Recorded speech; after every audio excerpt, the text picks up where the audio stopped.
¿Tienes dolor en las rodillas o articulaciones? Esta bebida natural podría cambiar todo. ¿Estás cansado de sentir esa flema pegajosa en la garganta que simplemente no desaparece por más que tosas, tomes agua o intentes carraspear una y otra vez? Esa sensación incómoda de tener algo atascado que te interrumpe en medio de una conversación, que te despierta por la noche o que se ha convertido en una molestia constante que ya sientes como parte de tu vida, aunque en el fondo sabes que no debería serlo. Si te identificas con alguna de esas situaciones, quiero que sepas algo importante antes de continuar. No estás solo. En mi consulta atiendo a decenas de personas cada mes que llegan exactamente con esa misma queja. Algunos llevan meses con el problema, otros llevan años, y la mayoría ha probado jarabes, pastillas, sprays nasales y remedios caseros sin encontrar una solución que realmente funcione de manera duradera. Soy el doctor Leandro Mirabal y hoy voy a compartir contigo algo que uso regularmente con mis pacientes que sufren de flema persistente y congestión crónica en la garganta.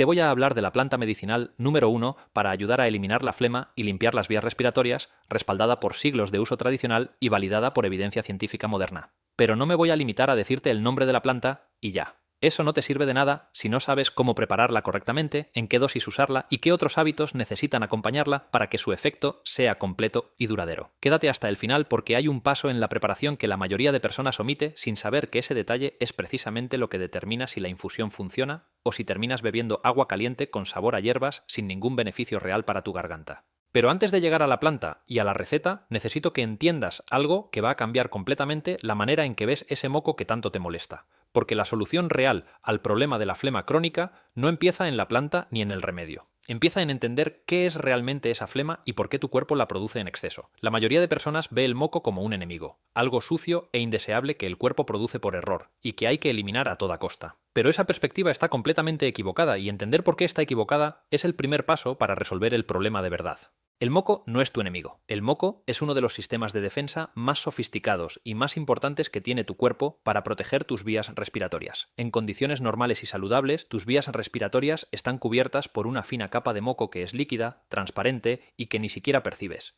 Ese moco trabaja de manera silenciosa y continua atrapando partículas de polvo, polen, virus, bacterias y cualquier otro elemento extraño que entra con el aire que respiras antes de que esas partículas lleguen a los pulmones y causen daño. Imagina una cinta adhesiva invisible que recubre toda la superficie interior de tus vías respiratorias. Cada partícula dañina que entra con el aire queda atrapada en esa cinta y neutralizada antes de llegar a donde realmente podría hacer daño. Eso es exactamente lo que hace el moco en condiciones normales. Y una vez que esas partículas quedan atrapadas unos pelillos microscópicos que recubren las vías respiratorias y que se llaman cilios, se mueven de manera coordinada, como una ola, empujando ese moco con todas las partículas atrapadas hacia la garganta, donde lo tragamos de manera inconsciente y los ácidos del estómago se encargan del resto. Este proceso se llama aclaramiento mucociliar y es uno de los mecanismos de limpieza más eficientes que tiene el cuerpo humano. Entonces, si el moco es parte de un sistema de defensa tan eficiente, ¿cuál es el problema? El problema aparece cuando ese sistema se desregula, cuando el cuerpo detecta una amenaza real o percibida como una infección, un alérgeno, un irritante ambiental o incluso el reflujo gástrico. Las glándulas productoras de moco reciben la señal de trabajar más rápido y producir más. Y ese moco adicional se vuelve más espeso, más viscoso y más difícil de mover para los cilios que ya no dan abasto para expulsarlo al ritmo en que se produce. El resultado es exactamente lo que tú sientes, esa sensación de flema acumulada en la garganta que no se va, ese carraspeo constante que ya se ha vuelto un hábito automático, esa congestión que te acompaña mañana, tarde y noche sin que ningún remedio la resuelva completamente porque ningún remedio está atacando la causa real, sino solo el síntoma superficial. Y esto nos lleva a algo que quiero explicarte con mucho detalle porque es clave para entender por qué muchas personas tienen flema crónica sin saber cuál es la razón real. Las causas del exceso de flema son más variadas de lo que la mayoría imagina y muchas veces la causa principal no es la que parece más obvia. La causa más común y más reconocida son las infecciones respiratorias. Cuando un virus o una bacteria invade las vías respiratorias, el cuerpo produce más moco como respuesta defensiva para atrapar y expulsar a los invasores. En ese caso, la flema es una señal clara de que el sistema inmune está en plena acción, y eso en sí mismo es algo positivo, aunque resulte muy incómodo. El problema es cuando la infección pasa, pero la flema se queda durante semanas, porque la inflamación de las vías respiratorias persiste más tiempo que la infección en sí misma. La segunda causa muy frecuente son las alergias. Si tu flema aparece en temporadas específicas del año o cuando te expones a polvo, pelo de animales, polen o ambientes con humedad excesiva, es muy probable que una alergia esté detrás del problema. En ese caso, tu sistema inmune está reaccionando de manera exagerada a algo que en realidad no representa una amenaza real, produciendo histamina que genera inflamación de las mucosas y una sobreproducción de moco generalmente claro y bastante líquido. La tercera causa es una de las más frecuentes en mi consulta y al mismo tiempo una de las menos sospechadas por las propias personas que la padecen. Se llama reflujo laringofaríngeo y también se conoce como reflujo silencioso, porque a diferencia del reflujo gastroesofágico clásico, no siempre produce ardor ni acidez estomacal.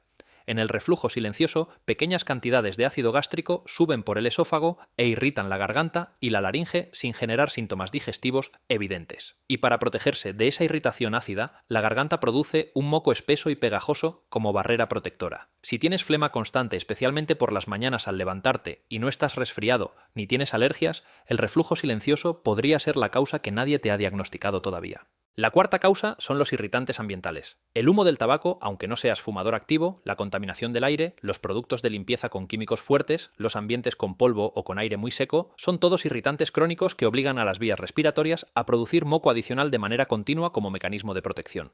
Y la quinta causa es la más simple de todas y al mismo tiempo la más ignorada: la deshidratación. Cuando no bebes suficiente agua a lo largo del día, el moco, que normalmente es líquido y fácil de mover, pierde hidratación, se vuelve más denso y más pegajoso, y los cilios no pueden moverlo con la misma eficiencia. El resultado es exactamente esa sensación de flema espesa atascada que parece imposible de eliminar, aunque no haya ninguna infección ni ninguna alergia activa. Entender cuál de estas causas está detrás de tu flema crónica es fundamental, porque el tratamiento más efectivo siempre apunta a la causa y no solo al síntoma. Y la planta que te voy a presentar ahora trabaja de manera muy favorable sobre varios de estos mecanismos al mismo tiempo, lo que la convierte en una herramienta especialmente versátil y efectiva para el problema de la flema persistente.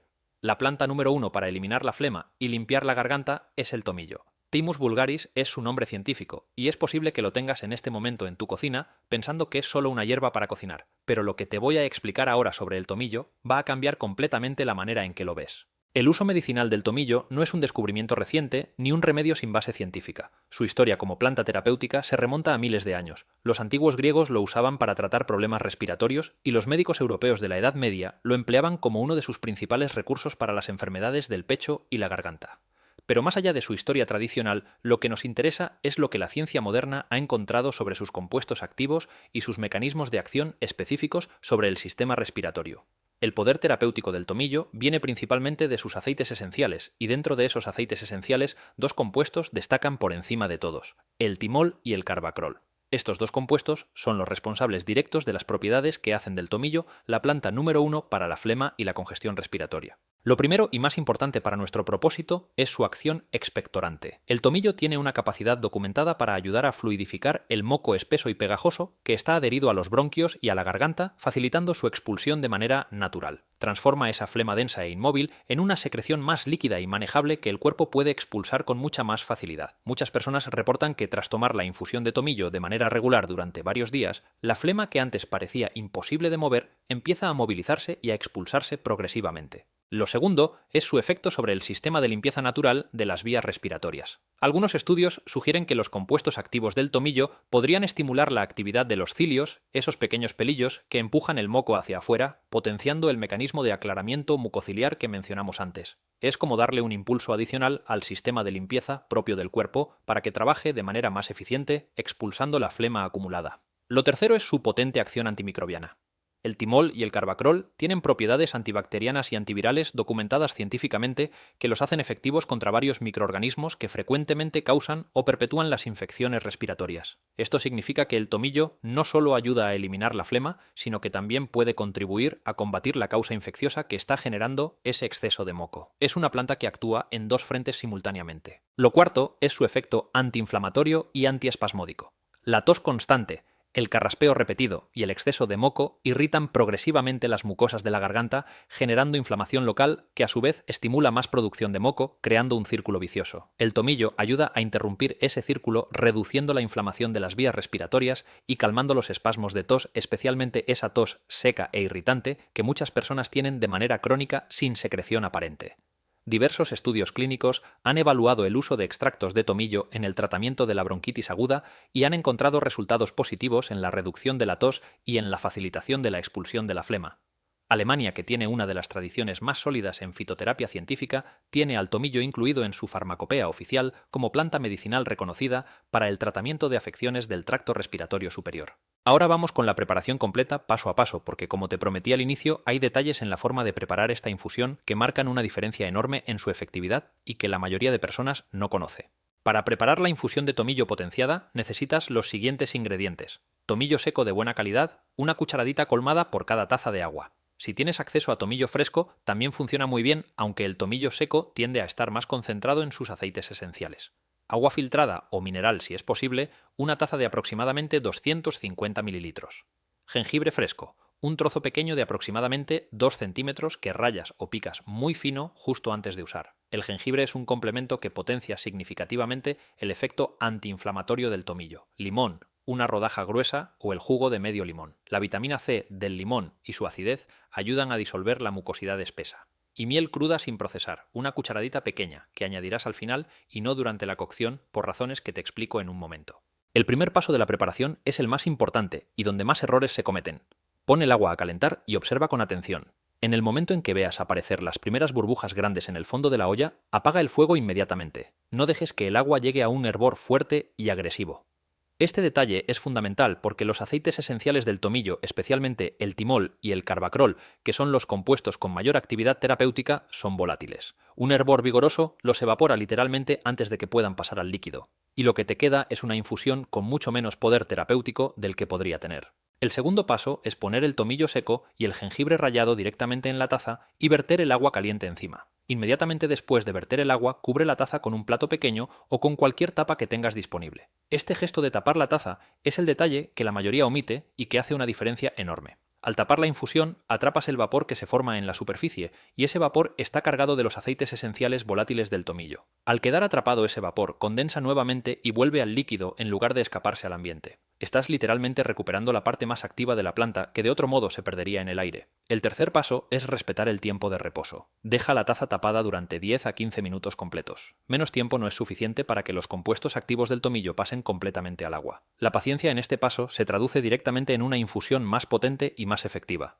El cuarto paso es colar la infusión, y en este momento, antes de añadir nada más, inhala el vapor que sube de la taza. Ese vapor cargado de timol y carbacrol tiene por sí solo un efecto descongestionante inmediato sobre las vías respiratorias superiores. Es como una microterapia de inhalación gratuita que viene incluida en la preparación de tu infusión. El quinto paso es añadir el limón y la miel. Es importante añadir la miel cuando la infusión ya no está hirviendo, sino simplemente caliente o tibia. La miel cruda contiene enzimas, compuestos antioxidantes y propiedades antibacterianas naturales que el calor excesivo destruye completamente. Si añades la miel cuando la bebida está muy caliente, básicamente la estás convirtiendo en azúcar simple y perdiendo todos sus beneficios terapéuticos. La pauta de consumo que mejores resultados reportan mis pacientes es tomar 2 tazas al día. Una por la mañana en ayunas, que es cuando el moco acumulado durante la noche está más espeso y más fácil de movilizar con la ayuda del tomillo. Y otra taza aproximadamente 1 hora antes de acostarte para que sus compuestos antiinflamatorios y calmantes actúen durante las horas de sueño cuando el cuerpo realiza gran parte de sus procesos de reparación. Además de tomarlo como infusión, hay un uso adicional del tomillo que muchas personas desconocen y que tiene un efecto antiséptico directo y muy potente sobre la garganta. Las gárgaras de tomillo. Prepara la infusión exactamente igual, pero sin añadir miel ni limón y déjala enfriar hasta que esté tibia. Haz gárgaras durante 30 a 60 segundos 2 o 3 veces al día. El contacto directo del timol con las mucosas de la garganta tiene un efecto antiséptico local que los estudios sugieren que podría ser especialmente útil cuando la flema está relacionada con una infección bacteriana o con irritación crónica de la zona. Ahora quiero hablarte de los hábitos que necesitan acompañar a esta infusión para que su efecto sea realmente completo y sostenido en el tiempo, porque el tomillo por sí solo, trabajando en un cuerpo deshidratado, con el ambiente equivocado y sin otros cuidados básicos, no va a dar todos los resultados que podría dar con el apoyo correcto. El hábito más importante de todos, sin ninguna duda, es la hidratación. Ya lo mencioné al hablar de las causas de la flema crónica, pero quiero insistir porque es el factor que más personas subestiman. Cuando tu cuerpo está bien hidratado, el moco mantiene su consistencia líquida natural y los cilios pueden moverlo con facilidad. Cuando no bebes suficiente agua, el moco se espesa, se vuelve pegajoso y ninguna planta ni ningún medicamento puede compensar completamente ese efecto de deshidratación. Bebe al menos 2 litros de líquido al día, distribuidos en pequeños sorbos continuos a lo largo de toda la jornada. Los líquidos calientes como caldos, sopas e infusiones tienen la ventaja adicional de que el vapor que producen al beberlos tiene un efecto descongestionante inmediato sobre las vías nasales y la garganta. El segundo hábito es controlar la humedad del ambiente donde duermes y donde pasas más tiempo. El aire seco es uno de los principales irritantes crónicos de las mucosas respiratorias. Cuando la humedad ambiental es demasiado baja, las mucosas se resecan y producen más moco como mecanismo de protección. Mantener una humedad ambiental de entre 40 y 50% puede marcar una diferencia notable en la cantidad de flema que produces, especialmente durante las horas de la noche. Si no tienes humidificador, colocar recipientes con agua cerca de los radiadores o fuentes de calor puede ayudar. El tercer hábito es dormir con la cabeza ligeramente elevada. Cuando duermes completamente horizontal, la mucosidad tiende a acumularse en la garganta, porque la gravedad no ayuda al drenaje natural. Elevar la cabeza unos 10 o 15 centímetros usando una almohada adicional permite que la gravedad trabaje a tu favor, facilitando el drenaje de la mucosidad acumulada durante la noche y reduciendo esa sensación de flema espesa que muchas personas sienten al levantarse por la mañana. El cuarto hábito son los lavados nasales con solución salina. Este es un hábito que recomiendo con mucha frecuencia en mi consulta, y que muchas personas descubren con sorpresa que marca una diferencia enorme en su congestión crónica. Usar un spray de solución salina isotónica en la nariz 1 o 2 veces al día ayuda a eliminar el moco acumulado en las fosas nasales y los senos paranasales, reduciendo el goteo postnasal, que es una de las principales causas de la sensación de flema en la garganta. Usa siempre agua destilada o agua hervida y enfriada para preparar cualquier solución de lavado nasal casera. Y hay otras plantas que pueden complementar muy bien el efecto del tomillo y que vale la pena mencionar. El jengibre fresco, que ya incluimos en la receta, tiene por sí solo propiedades antiinflamatorias documentadas que potencian el efecto del tomillo cuando se combinan. El eucalipto es especialmente útil en forma de inhalación de vapor, ya que abre las vías respiratorias de manera casi inmediata y ayuda a fluidificar la flema en bronquios y pulmones. La menta contiene mentol, que tiene un efecto refrescante y descongestionante suave, y que muchas personas encuentran muy alivianador cuando tienen congestión nasal y de garganta. Una advertencia importante que no puedo omitir. Si tienes hipertensión arterial, problemas cardíacos, problemas renales o si estás embarazada, debes evitar el regaliz, que es otra planta que se usa para la garganta, porque puede aumentar la presión arterial y causar retención de líquidos. Y siempre que incorpores una nueva planta medicinal a tu rutina, especialmente si tomas medicamentos de manera habitual, consulta con tu médico antes de empezar, porque algunas plantas tienen interacciones con ciertos fármacos que es importante conocer. Hay señales de alarma que nunca debes ignorar y que indican que la flema que tienes necesita evaluación médica urgente sin esperar a ver si el tomillo u otro remedio natural la resuelve. Si tu flema lleva más de 2 semanas sin mejorar o empeorando progresivamente, necesitas ver a un médico. Si la flema tiene un color amarillo oscuro, verde o marrón intenso, que indica posible infección bacteriana que podría necesitar antibiótico. Si ves sangre en la flema, al toser en cualquier cantidad. Si tienes fiebre alta que no baja con los remedios habituales. Y si sientes dificultad para respirar, escuchas un silbido al respirar o tienes dolor en el pecho. Estos son síntomas que requieren atención médica inmediata y que no deben tratarse únicamente con remedios naturales, por más efectivos que sean en otros contextos. El tomillo es una herramienta poderosa y respaldada por evidencia para el manejo natural de la flema y la congestión crónica. Muchas personas reportan mejoras notables en su congestión y en la cantidad de flema después de 2 a 3 semanas de uso consistente, siguiendo el método correcto de preparación que te he explicado hoy. Pero como cualquier herramienta terapéutica, funciona mejor dentro de un enfoque integral que incluye hidratación adecuada, control del ambiente, buenos hábitos de sueño y atención médica cuando los síntomas lo requieren. Recuerda que este video es únicamente para fines informativos y educativos. Esta información no reemplaza la consulta con tu médico personal, ni debe usarse para autodiagnosticarte, ni para modificar ningún tratamiento médico que ya tengas indicado. Siempre consulta con tu médico ante cualquier duda sobre tu salud respiratoria. Si este video te fue útil, suscríbete al canal y activa la campanita para que no te pierdas ningún consejo. Nos vemos en el próximo video.